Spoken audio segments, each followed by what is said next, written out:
Hey math fans, we're on section 5.1.3. Let's get started.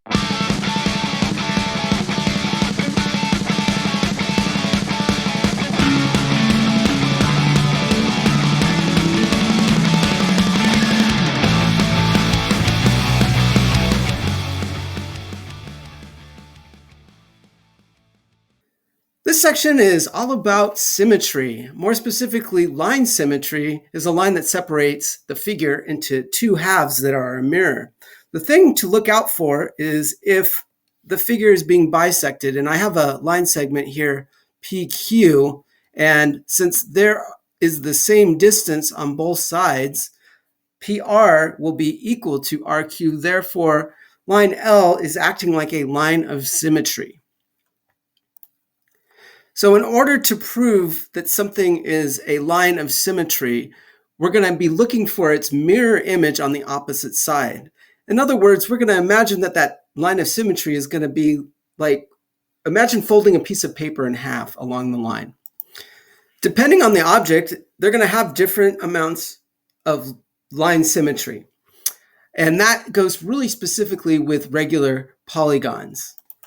A regular triangle, also known as the equilateral triangle, has 3 lines of symmetry. A square will have 4 lines of symmetry. Again, these have to be regular. In other words, all the sides and the angles have to be congruent. A regular pentagon will have 5 lines of symmetry. A regular hexagon will have 6 lines of symmetry. Fun fact, you can actually name any polygon depending on the number of sides it has. You just have to know the prefixes for them. For example, did you know that a 35-sided polygon is called a trikonta-chi-pentagon?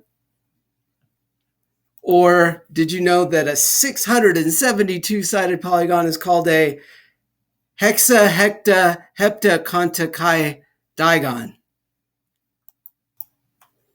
Back to symmetry, because squares have 4 congruent sides and 4 congruent angles, squares have 4 lines of symmetry. It also has what is called rotational symmetry. We can rotate around the center 90 degrees, 180 degrees, and it will map onto itself.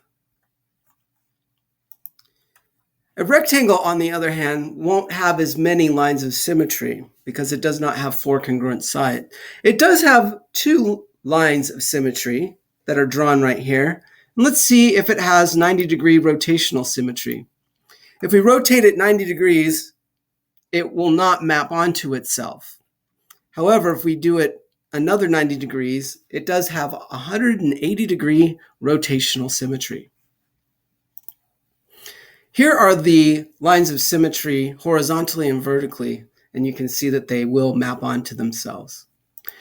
A rectangle does not have diagonal symmetry. Notice if I fold a rectangle on the diagonal, it will not map onto itself.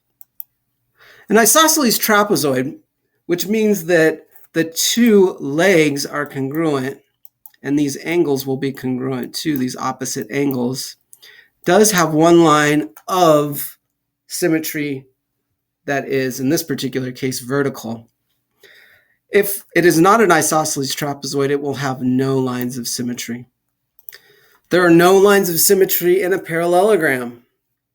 It does have 180-degree rotational symmetry about its center point, but that is it. Here's a couple visuals to help you see that a parallelogram does not have those lines of symmetry. Let's do an example where we can actually use some symmetry. Take a look at this particular problem. It looks like the line that is right here is acting as a line of symmetry. In other words, the line segments that are coming from this line of symmetry and the angles, in other words, this angle right here will be 61 degrees. It will mirror itself on both sides. We're trying to find alpha, meaning that we can find alpha on the other side as well, and it will be mirrored. Now, this is a rectangle, so we know that this is also a right angle, which means that this is a right angle as well. And we can use the 3 angles of a triangle add up to 180 theorem to solve for alpha. Here's the rest of the solution. After Crunching some numbers, you can get that alpha is 29. And then we can also find that the measure for beta is 32. Using the given information in this particular figure, we can show that ABCE is symmetrical along the line BE. The first thing I like to do is make some marks. If I know that ABCD is a square, I like to mark that all the sides are congruent. And we also know that a square this is a line of symmetry. Therefore, this must be congruent. AF must be congruent to FC. And from there, we can also figure out that these triangles will be congruent. And we'll eventually find out that AE will be congruent to CE. And it will be exactly a mirror image on both sides. And your book outlines the proof step by step. And that'll do it for this section. We'll see you in class.